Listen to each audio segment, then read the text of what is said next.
lights. Hey, ladies and gentlemen, are you ready? I feel good. Oh, yes. Oh, my love, I wanna make you move. Hey, hey, baby, all night long. My song is made for you, baby, and everybody sing with me. I gotta be the good baby.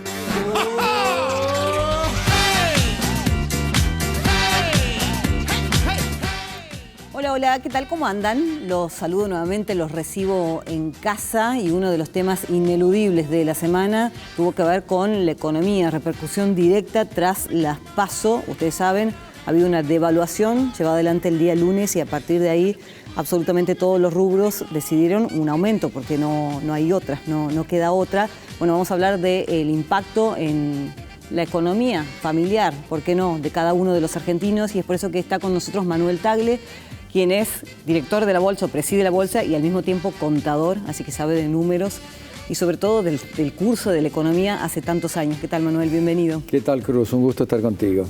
¿Por dónde empezamos? Por donde vos quieras, pero la verdad es que está todo muy confuso, muy difícil. Estamos en un tembladeral económico que distinto al que se le produjo al presidente Macri en el agosto del 19. Esto ha sido más suave, pero la verdad es que el gobierno venía postergando decisiones que eran importantes como liberar la economía, liberar el tipo de cambio, salir del cepo cambiario que estaba generando desastres en la economía está sin dólares, sin reservas. El gobierno ha tenido que prohibir las importaciones, pero literalmente prohibir. Hace 2 meses que no se permiten importar autos. Hay una serie de otros rubros que también están muy limitados y bueno, y eso es la causa directa de haber tenido un cepo cambiario controlado por el Estado en un valor muy bajo versus al valor que fija el mercado con el dólar blue. Y entonces esa gran diferencia... Ha habido un sinceramiento, en definitiva. Bueno, pero un sinceramiento muy débil, porque subir el tipo de cambio oficial de 300, 290 y pico a 350, cuando el dólar blue estaba en 500, 600 pesos, es prácticamente insignificante. Entonces, a 350 van a subsistir los mismos problemas que había con el dólar a 300. Todo el mundo va a querer seguir importando. El gobierno no va a poder darles las importaciones, pero el estímulo a la importación es enorme y el desestímulo a las exportaciones también es muy grande, porque la gente espera recibir un precio mayor por el dólar de las exportaciones que hace, ¿no? Así que hay desequilibrios macroeconómicos enormes producidos por déficit fiscal, por controles en la economía, prohibiciones de todo tipo, el cepo cambiario, que están en una situación de tensión límite. Ahora, ¿el gobierno actual no hizo un ajuste mayor por temor a lo que pueda pasar en octubre? ¿Es simplemente por eso? Bueno, el gobierno ya no puede hacer mucho, porque la verdad es que no es creíble este gobierno. Entonces, para salir de esta situación de extremos controles y de extremas encorsetamiento de la economía por parte del gobierno, se necesita anunciar un plan de estabilización serio, un plan que sea creíble, y para eso hace falta que el gobierno que lo haga genere confianza, sea creíble. Y a este gobierno le quedan solamente unos 3 o 4 meses y ya no es suficiente el tiempo para que pueda hacer los cambios que hay que hacer. Y además, si lo anunciara, que creo que no le va a quedar otra, que es anunciar contracción del gasto, disminución de la emisión de moneda, por lo menos para llegar al 10 de diciembre lo más razonablemente posible, si es que puede llegar, porque en este contexto estamos en los umbrales de una hiperinflación, no hay sistemas de precios, se ha quebrado el sistema de precios, hay vendedores o comerciantes que no están pudiendo vender porque no tienen claridad a qué precio le van a reponer la mercadería. Sí, es una locura. Bueno, ejemplos tiene todo el mundo, ¿no? Con quien uno habla da cuenta de lo que está sucediendo. Me pasó en una perfumería hoy, de intentar comprar algo y nada, absolutamente nada tenía precio, había que ir a la caja y ahí chequearlo, y lo importado ni hablar. Se cerró y no se sabe hasta cuánto. ¿Qué lectura se puede hacer de lo que ha sucedido en las urnas? Bueno, las urnas... Y perdón, ¿no? ¿Se votó también con el bolsillo? Sí, puede ser, porque la situación económica es tan mala para la sociedad hay una pobreza del 40 y pico %, que es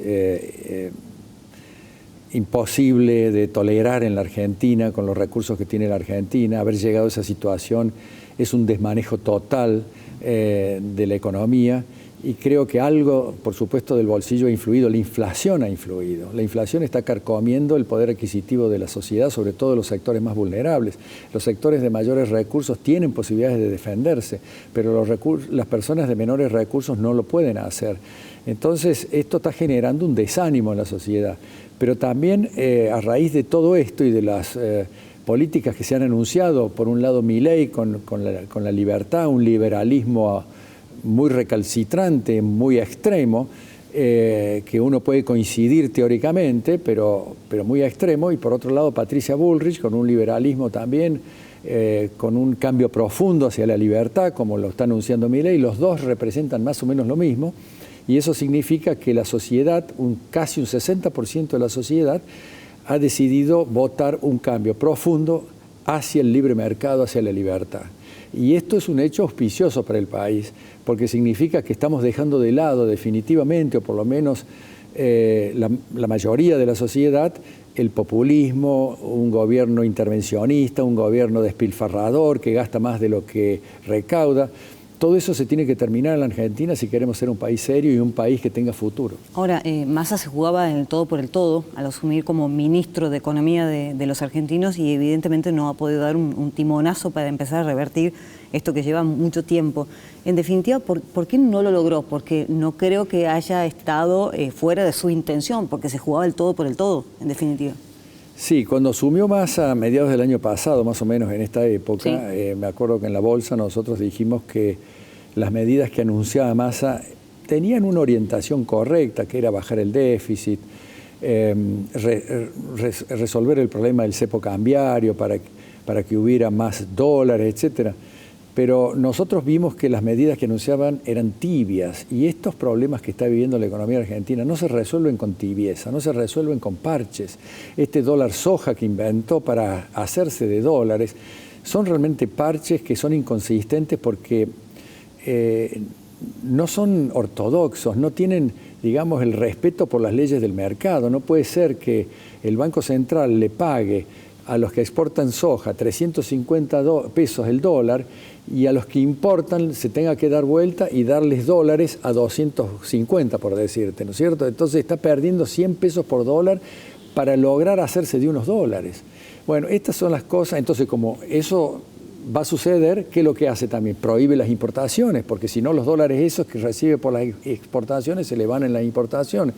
Y con eso está frenando la economía, con eso está frenando al sector productivo, y es lo que estamos empezando a ver con preocupación, que estamos teniendo faltas de productos.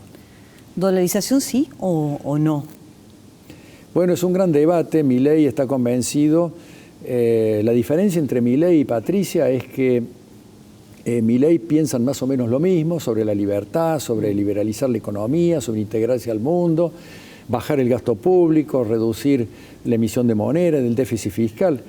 Pero bueno, Milei tiene un temperamento que, bueno, se lo conoce en los medios, un temperamento fuerte, un temperamento difícil, y no tiene experiencia, ¿no? Es decir, es un teórico de la economía, no ha manejado cosas importantes, y Patricia piensa lo mismo, pero quizás tiene un modo más prudente, y tiene el respaldo de un partido, tiene la experiencia de haber sido ministra de Defensa, tiene algunas virtudes, y Milei tiene también las virtudes de ser una persona muy convencida de sus ideas. Así que la sociedad va a tener que votar entre una alternativa y la alternativa de Patricia haciendo lo mismo, con mayor prudencia, mayor seguridad, que me parece que la sociedad también tiene que tener en cuenta. Yo no es que esté digamos, promoviendo a Patricia Bullrich, pero sí creo que todos tenemos que ver qué es lo que vamos a votar el día 22 de octubre. Milei ha tenido una forma de llevar adelante la campaña muy particular,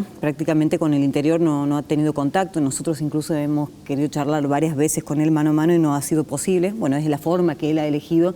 Y digo, en ese sentido, ¿ha tenido contacto con los empresarios?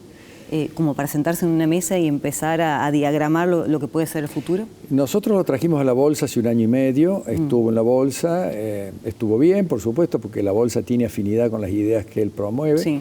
pero la verdad es que después no, y ahora él está un poquito recluido, no está apareciendo demasiado, sino salvo en los medios de difusión, sí. Y lo admirable de Milei es que realmente ha logrado porcentajes en las votaciones muy elevados en provincias donde no tiene ni candidatos ni representantes y sin embargo ha hecho una elección muy buena.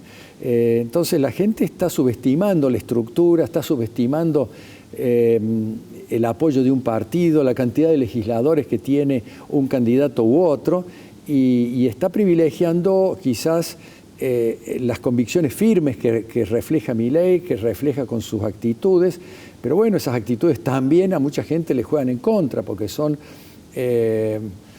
digamos, hacen desconfiar un poco sobre el manejo después en la función pública. Tanto es así que el mercado no le ha sido favorable al día siguiente de las PASO. Bueno, ¿no? Porque hay dudas sobre la implementación de todo lo que él promueve. La dolarización que decías vos es una discusión que está sobre la mesa.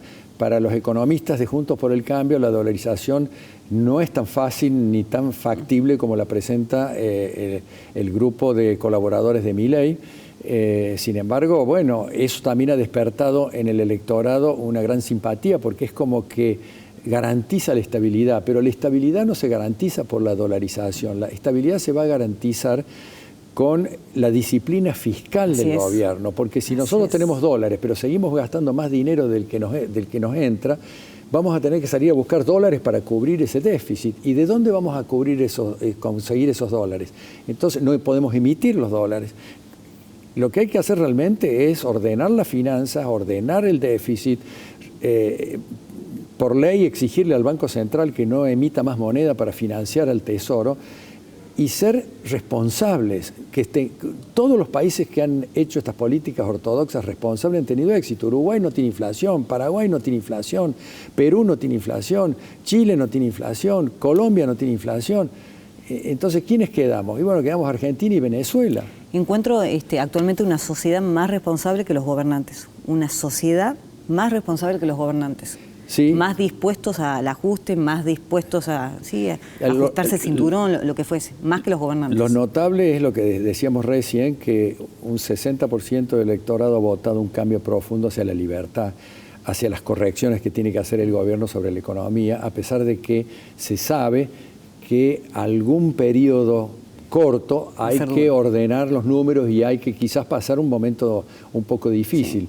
Pero yo soy optimista que cuando se cambie esta política va a venir un círculo virtuoso de confianza, de optimismo, porque la gente está esperando que el gobierno se dedique a controlar el proceso inflacionario, a ordenar sus cuentas, a ser serio, a decir que va a cumplir con tal cosa y que lo cumpla, ¿no? Como ahora que este gobierno no ha cumplido con muchos compromisos. Bueno, eso deteriora la imagen de un gobierno, deteriora la imagen de un país, no hay inversiones. Y sin inversiones generamos una pobreza que es intolerable. Gracias, Manuel. Gracias. Muchas gracias. Muchas gracias. Hacemos la primera pausa y en un ratito nos metemos con lo netamente político, es decir, qué piensan hacer cada uno de los partidos con chances a convertirse, ¿por qué no?, en quien va a presidir en definitiva el país a partir de diciembre. Pausa, ya venimos.